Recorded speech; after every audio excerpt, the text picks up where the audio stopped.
Bonjour chers camarades boursicotteurs, j'espère que vous allez bien. Powell a parlé, les marchés sont contents et la bourse est de retour dans le vert. C'est d'ailleurs ce que j'avançais dans ma vidéo précédente de cette semaine. Mais avec tout ce qui se passe depuis quelques semaines, j'ai comme l'impression que le train économique est sur le point de dérailler. Qu'est-ce que je veux dire par là? Que nous entrons dans une période inflationniste majeure qui aura des répercussions importantes sur nos vies, mais aussi sur nos portefeuilles d'investissement. Ce constat s'articule autour de trois axes principaux que sont le politique, la Fed et la géopolitique.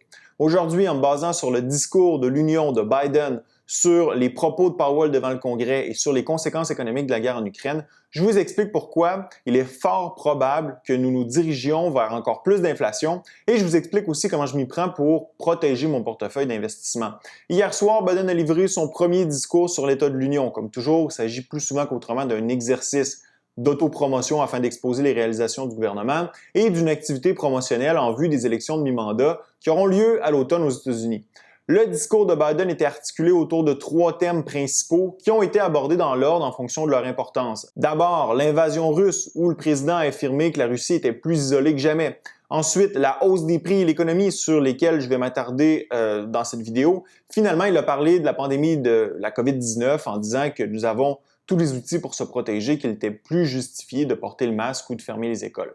Concentrons-nous sur ce que Biden a dit sur la hausse des prix et l'économie parce qu'à mon avis, le plan de Biden est contradictoire. D'une part, il affirme qu'il veut combattre la hausse des prix et d'une autre, le plan qu'il met de l'avant est rempli de mesures inflationnistes. Biden dit qu'il veut aider les gens à mettre de la nourriture sur la table, que son American Rescue Plan était justement dédié à faire ça et que ça a fonctionné, et que la hausse des prix est une conséquence des pénuries d'emploi et des problèmes de chaîne d'approvisionnement.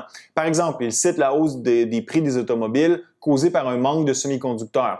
Biden démontre qu'il n'a aucune idée d'où prend réellement racine la hausse des prix ou il l'omet complètement en vantant son programme de l'American Rescue Plan comme ayant aidé les gens à mettre de la nourriture sur la table. Ce plan de 2000 milliards de dollars voté au début 2021 a été financé à même la presse à monnaie avec les conséquences qu'on connaît aujourd'hui. Si la hausse des prix est à des niveaux records, c'est justement en raison de ces programmes d'aide se chiffrant dans les milliers de milliards de dollars qui ont été votés au cours des 2 dernières années et qui ont gonflé la masse monétaire.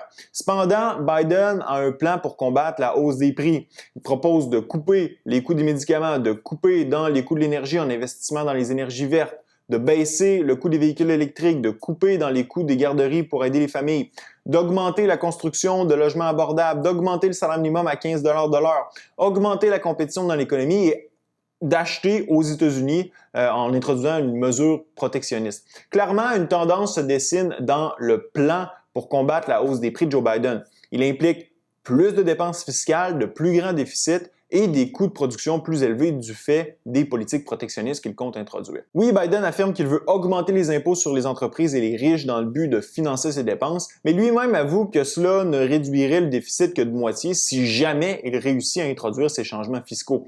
L'enjeu, c'est que les États-Unis ont un problème de déficit structuraux. L'an dernier, celui-ci était monstrueux en raison de la pandémie, mais le déficit atteint tout de même de 3 000 à 4 000 milliards de dollars annuellement en moyenne. La question qui s'impose, de quelle façon Biden compte-t-il financer toutes les dépenses qu'il propose? Pour trouver la réponse à cette question, il faut regarder du côté de la Fed. Si le gouvernement américain n'a pas les fonds pour financer ses dépenses, qui les financera, pensez-vous? La Fed, c'est-à-dire la presse à monnaie. Le truc, c'est que les déficits gouvernementaux sont inflationnistes lorsque les capitaux utilisés pour payer les dépenses gouvernementales ne sont pas tirés de l'économie privée. La Fed essaie tant bien que mal de resserrer sa politique monétaire, mais la fenêtre d'opportunité est en train de se refermer rapidement.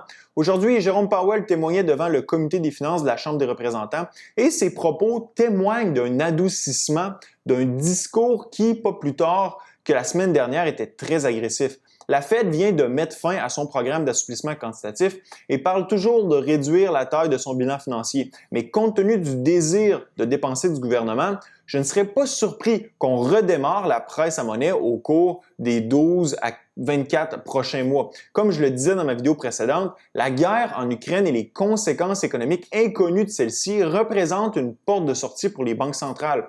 La Fed affirmait ce matin que les effets à court terme sur l'économie américaine de l'invasion en Ukraine, de la guerre, des sanctions et des événements qui peuvent en découler restent très incertains et qu'il faudra suivre la situation de près. Même Biden hier a affirmé que les sanctions auront un coût partout dans le monde, même si elles ont pour objectif de toucher l'économie russe le plus possible. La Banque du Canada, ce matin, après avoir relevé son taux directeur de 25 points de base, abordait dans le même sens, disant que dans son communiqué que l'invasion de l'Ukraine était une source d'incertitude hautement importante, pour ajouter plus loin que l'invasion exerce des pressions à la hausse sur les prix de l'énergie et les produits de base alimentaires, que la hausse des prix risque de dépasser les projections actuelles de la banque et que les attentes d'inflation à long terme ont un risque d'augmenter. On voit d'ailleurs les effets de ce conflit avoir un impact significatif sur les marchés. Le prix du baril de pétrole vient de passer les 110 $ et le prix du gaz en Europe a doublé au cours du mois dernier. Le prix du blé est quant à lui en hausse de 41 % sur le mois.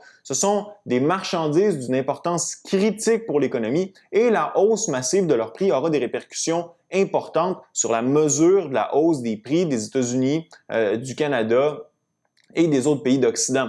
Les sanctions ne se font pas à coup nul pour les pays occidentaux et la pression sur les prix des marchandises pourrait s'accentuer. Les médias sociaux se sont lancés dans une chasse aux Russes alors que 98 % des Russes n'ont rien à voir avec la décision qui a été prise d'envahir l'Ukraine. Même si l'Europe et les États-Unis ont décidé de ne pas sanctionner les exportations de gaz et de pétrole russe, les compagnies sont tellement frileuses qu'elles sont entrées dans une dynamique où elles s'auto-sanctionnent. Par exemple, vous avez plusieurs entreprises qui refusent maintenant d'acheter ou de transporter du pétrole russe de peur de se retrouver avec des contrats sans valeur advenant le cas où des sanctions sont finalement imposées sur ce secteur de l'économie russe. La conséquence de cela, c'est que plusieurs se tournent vers un approvisionnement pétrolier jugé plus éthique, ce qui fait monter le prix du Brent et du WTI. Vous avez aussi l'OPEC+, qui augmentera sa production de façon marginale, ce qui indique que les prix de l'énergie continueront de monter. Autrement dit, les banques centrales sont mal prises. La fenêtre pour monter le taux d'intérêt s'est refermée sur elle. Le bouc émissaire après les chaînes d'approvisionnement, ce sera la guerre en Ukraine pour ce qui est de la hausse des prix. Powell a d'ailleurs déjà indiqué que la Fed n'a aucun impact sur le côté de l'offre, qu'elle ne peut produire plus de pétrole, de gaz, de blé ou de semi-conducteurs pour répondre à la demande. La seule influence que la Fed peut avoir, c'est sur la demande agrégée en haussant ou en baissant les taux d'intérêt ou en faisant de l'assouplissement quantitatif. Puis si les marchés sont verts aujourd'hui, c'est justement parce que la Fed réalise ce qui s'en vient et qu'elle sera incapable d'y répondre. Qu'est-ce qui s'en vient? Des hausses de prix plus importantes et encore plus d'inflation étant donné la guerre en Ukraine. Déjà, elle nous indique que la hausse en mars sera de 25 points de base, les marchés sont contents, et qu'elle ajustera sa politique monétaire en fonction des données qui seront publiées au cours des prochains mois. Les marchés sont encore plus contents. Autrement dit, on nous télégraphe le fait que même si la hausse des prix risque d'être plus élevée qu'anticipée, il n'y aura pas de hausse de taux telle qui était anticipée. Pourquoi? Parce que le choc sur les prix de l'énergie risque d'accélérer le ralentissement d'une économie déjà en perte de vitesse du fait de l'absence de stimulus économique et que des hausses de taux supplémentaires auront pour conséquence d'exacerber ce ralentissement. En résumé, vous avez une Fed qui affirme être impuissante par rapport aux hausses de prix provoquées par un conflit géopolitique, une Fed qui ne pourra relever les taux sans cracher l'économie, une Fed en perte d'indépendance politique qui devra répondre aux impératifs d'un gouvernement qui pense que le remède aux hausses de prix est de créer plus d'inflation. Bref, ça ressemble à la recette parfaite pour avoir une longue période inflationniste jumelée à une très faible croissance qu'on appelle dans le jargon de la stagflation. Maintenant, comment je prépare mon portefeuille d'investissement pour ça? Je crois que je suis prêt. En période d'inflation, c'est plus ou moins clair si les actions en bourse sont une bonne couverture pour conserver son pouvoir d'achat. Une chose est certaine, les bonnes entreprises qui ont un bilan financier solide et qui vendent des produits et services en demande, peu importe les conditions économiques, vont continuer de bien performer. Un exemple, Tesla. Le bilan est excellent et avec les prix de l'énergie qui montent en flèche, l'entreprise sera bénéficiaire de cela.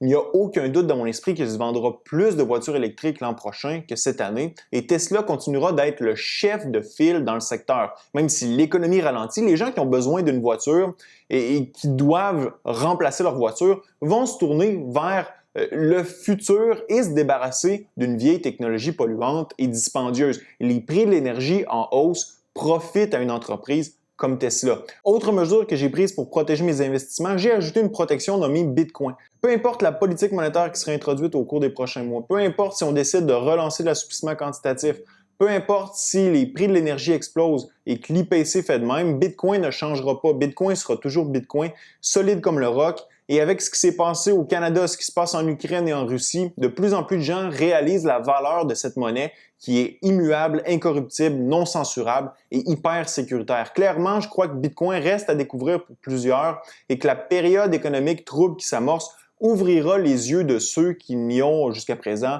pas accordé d'importance. Sur ce, chers camarades boursicoteurs, laissez-moi savoir dans la zone commentaire si, comme moi, vous pensez qu'on s'en va vers une période inflationniste importante. Ce fut un plaisir d'être avec vous. À la prochaine.